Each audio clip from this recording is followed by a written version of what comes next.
Hi, in today's lesson we're going to learn a few more techniques on how to fill your technicals with different swatches and patterns, how to rotate and reduce the scale of your patterns, and how to overlay them. We're also going to have a look at how you can create your own symbols and your own pattern brushes.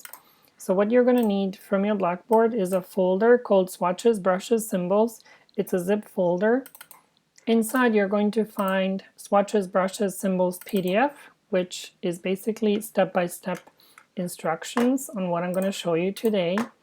You're also going to find a folder that's called Over Swatches, inside of which you're going to see a whole bunch of JPEGs that you can use for your final project or anything else. You're also going to find a folder called Swatches, Brushes, Symbols, and then inside of it you're going to see two CAD brushes libraries. You're going to see one symbol library and you're going to see one textile swatches library, all of which you can use for your final project if you'd like. You're also going to see a file called Practice Skirt, which you can use for this demo. So now let's begin. So the first thing, I'm going to go to File, Open, and I'm going to open my practice skirts. I will use the black arrow, click and drag diagonally across the skirt, and then I will go to Object, Live Paint, Make. So I'm going to use the Live Paint bucket and yellow swatch. So using the Live Paint bucket, I'm going to click on top of the skirt, the Live Paint group, and then I will fill it with yellow. So next, I'm going to show you how you can overlay a transparent swatch on top of this current existing swatch. So what you do is you click on the Library button, then you go to Other Library, which will allow you to browse wherever you saved the folder I gave you in the Blackboard. So I click on the Other Library, then I go to Desktop, and then I scroll down until I see my swatches. So inside of the Swatches, Brushes, Symbols, I'm going to open the Textile Swatches by clicking on it once, and then I will click on the Open. So here we go, I have the Textile Swatches opened, and again the way I opened it is I clicked on the Swatches Library button, then I went to the Other Library, and then I browsed until I found my textile swatches. So again, to open your swatches, you have to go through Swatches Library and then browse through Other Libraries so that you can open the textile swatches. So these textile swatches have a whole bunch of different prints inside. So if I just show you the rib, the purl stitch, the jersey stitch, there's also some other patterns that you can see here as well. Plaids, paisleys, and then also you're going to find that some of the fills are transparent, like the houndstooth, different Oxford weaves, jersey, twill. So this is two kinds of twills. So all these are transparent, meaning that if you put another solid color underneath, then you will be able to see the solid color through the transparent swatch, as you can see on your screen right now. So what you can do with these transparent swatches is you can overlay them on top of a solid fill technical. So let's do that now. So first, I'm going to select my skirt with the black arrow. I will go to Command C, which is to copy, and then Command F, which is to edit, paste in front. And then I'm going to fill it with any of the transparent swatches. So I can do the houndstooth, I can use the twill, I can use Oxford, I can use rib, but I'm going to click on the jersey. So now I clicked on the jersey and now I have the jersey stitch filled in. So there's two more steps you should follow in order to make this look a little bit better. So first I'm going to select with the black arrow and then go to Object, Transform, Scale. So in the Scale window, I'm going to turn on Transform Patterns and turn off Transform Objects. Then I will click on the preview to see if I like it. And then I did 20% here. You can do 30% or 20%, whatever you want. So let's say we like 20%. I click on Preview and then I say OK. My last step is going to be to select the skirt on top, which is the jersey skirt, and then I can simply lower the opacity down until 50 or 30, and then it'll make my jersey stitch more transparent so that it looks a little bit nicer this way. So now I'm finished, and basically what I've got is I've got one copy of the yellow skirt and then a copy of a transparent jersey skirt on top. So if I was to move this over, you can see that. So now I'm going to select both of them with the black arrow by clicking and dragging across, and then I will go to Object Group. So this way, when they're grouped, they will be moving together. So you can use any of these transparent patterns, and then you can change their scale in order to make it work for you. So next, we're going to have a look at this skirt here, Dover swatches skirt. So for this skirt, I'm going to go to File, Place, and I will choose one of those swatches, which are all JPEGs that you can find in my Dover swatches. So let's say I like this one here, so I'll click on this once, turn off the link, turn off the template, turn everything off, and then you click on Place. Once you see the preview, you're going to click once, and then this will place this JPEG down. Before I drag it to swatches, I'm going to press Shift and then drag it in the corner in order to make it smaller. Once I'm happy with the size of it, I can just simply drag it on top of the swatches. The cursor will turn into a plus, and then I can let go. So now I have created my own swatch here with the Argyle print. So here I'm going to use the live paint bucket. I will click on my pattern, and then I can just simply click with the live paint bucket to fill with my swatch. Again, if the swatch is too big and you want to make it smaller, what you can do is click on the skirt with the black arrow and then go to Object, Transform, Scale, and then you can turn off Transform Object and then turn on Transform Patterns. So let's say 50%, I want it to be 50% smaller. So I go 50% smaller, turn on Transform Patterns, turn off Transform Objects, and then I click OK. So now I have reduced the size of this pattern. So you can use any JPEG that you can find on the internet, and then you can easily turn that into a swatch by dragging it into your swatches.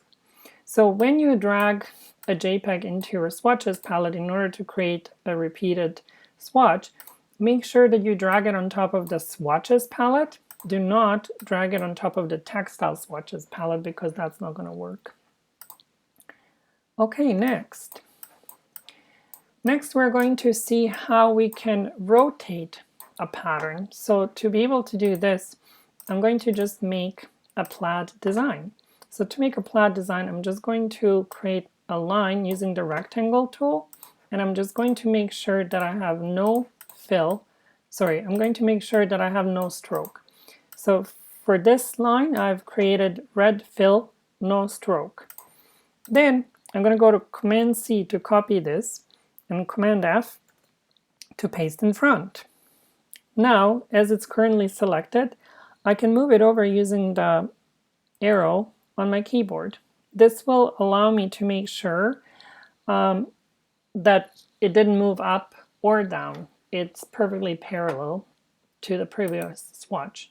So this particular swatch, I'm going to use blue fill, and again, no stroke. So make sure that you don't accidentally move them up or down, otherwise it's not going to work. So now I'm going to create one more line. So I'm going to use the rectangle tool, and I'll put one line on top. And to make it more fun, what you can do is you can lower the opacity like that, and then I can drag this into my swatches. So select all of it, click and drag on top of the swatches, and then the plaid is added. So now this is already a live paint group, so I can just use the bucket, click on my new plaid swatch, and then put it inside of the skirt. You can see that it's too big, So let's go to Object Transform Scale. I'll say, I don't know, 30%. Turn on Transform Patterns, turn off Transform Objects, and then you click OK. Finally, I'd like to make this unbiased, meaning on 45-degree angle. So I want to change the rotation of the pattern. So to do that, I'm going to click on the skirt and then go to Object, Transform, Rotate. So you will turn the preview on, and then you can put 90 degrees, 45 degrees, whatever you want. But for bias, I want to put 45 degrees. Then I will click on Case. OK. So now I have my pattern rotated on bias. So you can do this with stripes, plaids, any pattern, you can rotate it. Now, as you have noticed, this pattern is also transparent. So if I put something behind it, that color will show through. So if I wanted to have a specific color behind this plaid, I could. So what I'll do to do that, I'll select it with the black arrow and then go to Edit, Copy, Edit, Paste in Back. So it'll paste the same skirt exactly behind the current one. So Paste in Back is selected. And now I can just simply choose a solid color, let's say orange. So then the skirt that's behind is now colored orange. So technically what I have now is one skirt that's behind, which is orange, and one skirt on top, which is the plaid one. So if I move them apart, you can see that.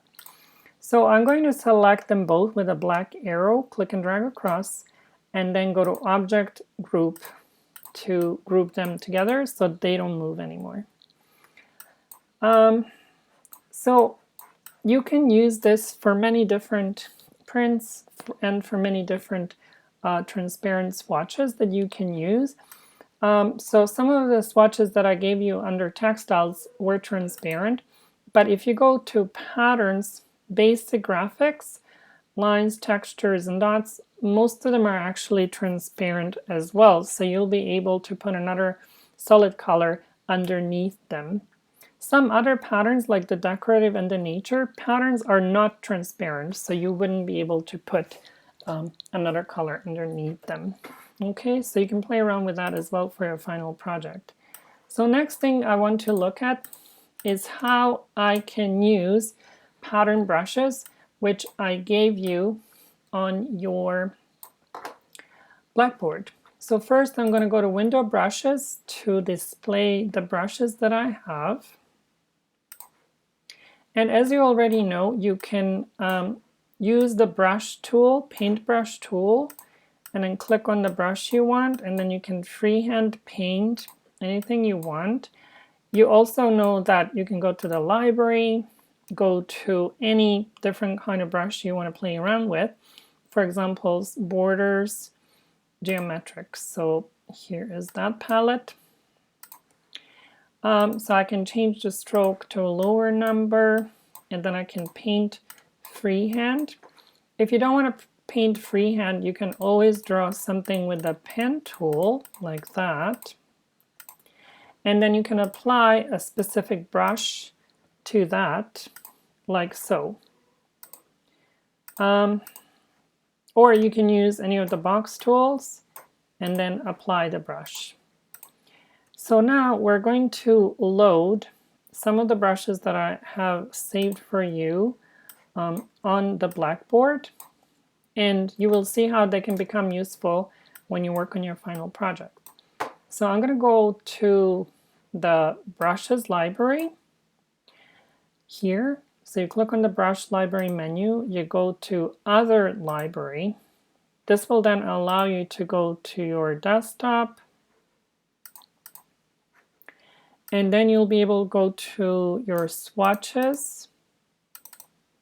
And then inside of the swatches, brushes, symbols folder, you can see CAD brushes 1 and CAD brushes 2. So let me just open CAD brushes 2 and then click on open. And then you can see what we have here.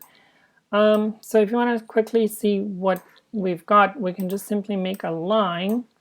And then once you click on any of these pattern brushes, then the line will change. So there's different serger stitches, there's chains, there's zipper teeth, there's lacing, and then also for each one of them you can also reduce the size for any of these brushes as well.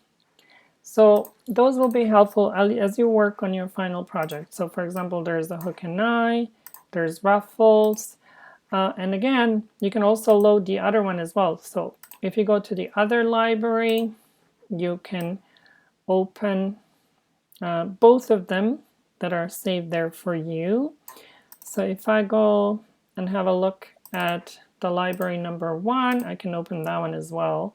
So here you have brushes 1, brushes 2, and then you can use whatever you like. So there's a zigzag, stitch, double needle, multiple zigzag, serger stitches, zippers, and so you can go play around and see if there's anything you want to use for your final project. So that's one thing I want to show you, but the other thing too is how can you use live paint with the brushes. So if I use a pattern brush, let's say the lacing for example, then I won't be able to do the live paint, because if I do live paint, the brush will disappear.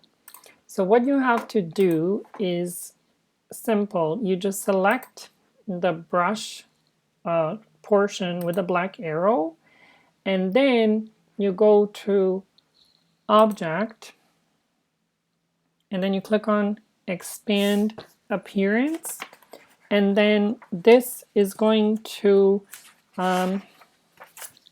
then expand your brush so that you'll be able to move any points in order to change the artwork, as you can see. But you'll also be able now to use live paint. So if I go with the black arrow, I will select everything and go to Object, Live Paint, Make. And so now I was able to create the live paint group even using the brush. So if I wanted to click and make the eyelets yellow, I can. And if I want to make lacing green, I can do that as well. So I click and drag across to make the lacing green. If I wanted to make the skirt orange, I can. So this is how you're going to work with these brushes. So before you can color in the technical drawing, you're going to have to select that brush artwork, go to Object, Expand Appearance, and then the brush will then turn into points, and you're going to be able to move the anchor points, and you're also going to be able to use live paint. If you don't expand the appearance of your brush, then you're going to lose the brush when you do live paint. So just to conclude, if you're going to use any of the pattern brushes, you have to expand their appearance in order to use live paint. Next, we're going to have a look at the symbols. So if I go to Window, Symbols, then I can see symbols available here. Through the library, you can open any of these pre-made symbols that you have available, but you can also go to the library button, click on Other Library, and then scroll down until you find the symbols that I saved for you. So if I go to the swatches, then I can click on the symbols and then click on Open, and then that'll load the symbol library that I gave you. So you can see there are some buttons, zipper pullers, bar tacks, so you can use them as well. So if I use the black arrow, I can click and drag the zipper puller and drop it off here. I can click and drag out the button and drop it off. So basically you just have to click on it and then drag it out and drop it on the artboard. The other way that you can use symbols is using the symbol sprayer. So here is the symbol sprayer. So if I select, let's say this symbol, and if I click once, it's just going to give me one instance of that symbol. If I click multiple times with a symbol sprayer, then it's going to give me multiple symbols. So this is all great, but the only problem is if you have a symbol used on your technical, then if you go to Live Paint, it's going to be grayed out because the computer is not going to allow you to make Live Paint because you're including the symbol there. So what you have to do is select the symbol and go to right click and then break link to symbol. Once you click on break link to symbol, the symbol will turn into just a plain drawing with your points, which means you can actually move the points around with the white arrow. And at this point, the computer will allow you to make a Live Paint group. So if I use the black arrow, I click and drag around, I can go to Object Live Paint Make, and this time the computer did allow me to create a Live Paint group, and then I'm able to color everything with a Live Paint bucket, as you can see here. So finally, the thing I want to look at now is how you can create your own symbol and how you can create your own brush. So we're going to look at just very simple plain kind of brush, but later on you're going to be looking at more complicated brushes. So it's fairly straightforward. So if I wanted to, let's say, create a pearl brush, I could make one pearl with white fill, let's say, and black stroke. And then if I wanted to create a pattern brush from there, all I have to do is select it with the black arrow and then drag it on top of the brushes. You're going to see a little plus show up, and then you're going to click on pattern brush, and then you're going to click on OK. Then you can give it a name, so let's say pearls, and then you can click on OK. So now I have just created my own brush. So if I go here, I can see how now I can apply my own brush, and I can also reduce the size of it as well. If I want the pearls to be smaller, I just select a smaller stroke. Similarly, you could easily create a rib brush. So to create a rib brush, I would just have to create one completely straight line, and then all I have to do now is just drag it on top of my brushes. So I will select it with the black arrow. The line is perfectly vertical because I press shift, and then I drag it on top. So here again I'm going to choose pattern brush, and then I will click on OK button. But this time I'm going to put 200 spacing in between, or 100 spacing in between, and I'm going to rename it as rib. Then I will click OK. So here it is. See, if you go over the brush with your mouse, it's going to say rib because that's the name I gave it. So if you wanted to have a rib on the bottom of the sweater, for example, then you would first make a straight line, and then you would click on that rib brush, and here you go. Don't forget, you can also draw any of these brushes using your plain brush tool, or again, you could first make a line with the pen tool, and then you can apply any of those brushes there as well. Similarly, you can make your own symbol. So to give you a quick example, I could, let's say, make a star with another star on the inside. And then if I wanted to also color them, I can, and then I can turn this into my own symbol. So let's say a funky button that I want to use. So all you have to do now is actually you just have to drag the symbol on top of the symbols palette. You're going to just make sure that the symbols palette is open. So here is my original symbols palette. And then I can just drag this on top. I can give it a name, new symbol. I can rename it if I want to, and then I'll click on OK. So here you can see I have my new symbol done. And then I will use this symbol using the symbol sprayer, or I can just simply click and drag to drop it off.